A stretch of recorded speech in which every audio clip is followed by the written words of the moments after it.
ഇന്നലെ കഴിഞ്ഞ ആഴ്ചയുടെ വെള്ളിയാഴ്ച സഫർ 3-ാമത്തെ വെള്ളിയാഴ്ച ജുമയുടെ അടുത്ത് പിന്നെ നമസ്കരിക്കുക എന്ന് പറഞ്ഞാൽ ചിലപ്പോൾ അവൻ്റെ ഇഷ്ടം വരില്ല. എവിടെയെങ്കിലും പറ്റിയ സ്ഥലം ഉണ്ടെങ്കിൽ കിട്ടുകയാണെങ്കിൽ പോകാൻ പറഞ്ഞിട്ടുണ്ട് എൻ്റെ ഷെയ്ഖ് റളിയല്ലാഹു അൻഹു. ചിലപ്പോൾ ഒന്നും കിട്ടൂല, അപ്പോൾ പോവില്ല. നമുക്ക് നമ്മളെ മനസ്സിലേക്ക് നമ്മളെ ഷർത്തും പറലൊക്കെ ഒത്തിരി വരണല്ലോ. അല്ലെങ്കിൽ പിന്നെ ദൂരെ നിസ്കരിക്കുക. ചിലയിടത്തൊക്കെ കയറിയാൽ നിസ്കാരത്തിൽ കൂടും, അപ്പം തന്നെ മടക്കി നിസ്കരിക്കും. അല്ലെങ്കിൽ അവിടുന്ന് വേഗം പോകുന്നു വേറെ എവിടുന്നേലും നിസ്കരിക്കും.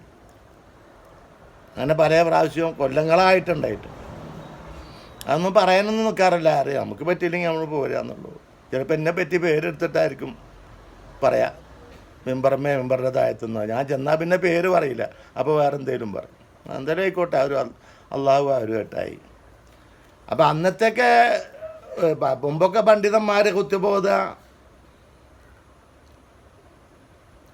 അള്ളാഹു അവരെ ആക്രമിച്ചിട്ടില്ല എങ്കിലും അവർ അവരെ തന്നെയാണ് ആക്രമിച്ചിരുന്നത് എന്നുള്ള ആയത്താണ്.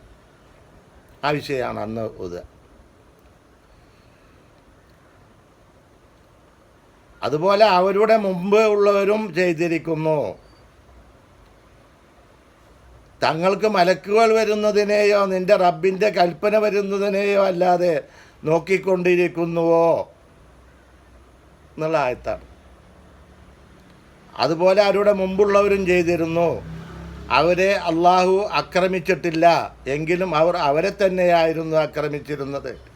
സൂറത്തുൻ നഹൽ 33 ആയത്ത് ഷരീഫ്. ഈ ഖത്തീബ് പ്രസിഡൻ്റാവും ചിലപ്പോൾ ഫിത്തനയുടെ. അപ്പോൾ ആ സന്ദർഭത്തിനനുസരിച്ച് ഓതാ കുത്തുബ. ഏതായിരുന്നാലും അള്ളാഹു ആ സുഹൃത്ത് എന്ത് ഫിത്തനയ്ക്കെന്നാവും അള്ളാഹു ആയാലും ആ ഫിത്തന എടുക്കുന്നവരെയൊക്കെ അള്ളാഹു മറക്കട്ടെ. പാവപ്പെട്ട മഹലിൽ നല്ല അച്ചടക്കം, നല്ല റോഡ് സൈഡ്, എന്ത് ഒരു വീണ്ടും പോകാം, വീണ്ടും പോകാൻ തോന്നും. ആളുകളെ പെരുമാറ്റം ഒക്കെ നല്ല ഡീസൻറ്റ്, നല്ലൊരു അച്ചടക്കത്തിൽ കൂടി പോകണം. അത് പാവപ്പെട്ടൊരു ഏരിയ. 50 വർഷമായിട്ട് ഞാൻ അറിയുന്ന സ്ഥലമാണ്. മുമ്പ് അവിടെ ജുമയൊന്നും ഉണ്ടായിരുന്നില്ല. അള്ളാഹു അനുഗ്രഹം ചെയ്യട്ടെ. ഏതായിരുന്നാലും ഈ ഫിത്തന ആരാണ് എടുക്കുന്നതെങ്കിൽ അള്ളാഹുവെ നീ ഉടനെ അവരിലേക്ക് മാറ്റണേ റബ്ബേ, മടക്കണേ റബ്ബേ. ഞാൻ അപ്പം ആമീൻ പറഞ്ഞു, ഞാൻ വേറെ സ്വന്തമെന്ന് വരുന്നു. അള്ളാഹ് ഫിത്തനക്കാരാരാണെങ്കിലും അവരെ നീ വെറുതെ വിടരുത് കേട്ടോ, കഠിനമായി ശിക്ഷിക്കണം കേട്ടോ എന്ന് ഞാൻ അപ്പം തന്നെ വീണ്ടും എൻ്റെ തായായിട്ട് അങ്ങനെ ഫിത്തന ഉണ്ടാക്കാൻ പറ്റും. ഒരു പാവപ്പെട്ട ഒരു ഖത്തീബും ആളുകളൊക്കെ അവിടേക്ക് ഫിത്തന എടുക്കണം. എന്തിനാ? ഫിത്തന എല്ലായിടത്തും ഉണ്ടാവും. എന്നാലും ആ വിഷയമായി എടുക്കുമ്പോൾ അതൊരു ഫിത്തന, നല്ലൊരു വിഷയം തന്നെയാണല്ലോ. അതിപ്പോൾ ഖുതുബക്ക് പറയുമ്പോൾ ആ നാട്ടിലെ അപ്പോൾ ഏറ്റവും വലിയ പ്രശ്നം ചിലപ്പോൾ ഫിത്തനയായിരിക്കും. എനിക്കറിയില്ല, ഞാൻ ഒരു ഭരത്ത ഫിത്തന തന്നെ എനിക്കറിയില്ല. ഒരു ഫിത്തനയും ഇല്ല.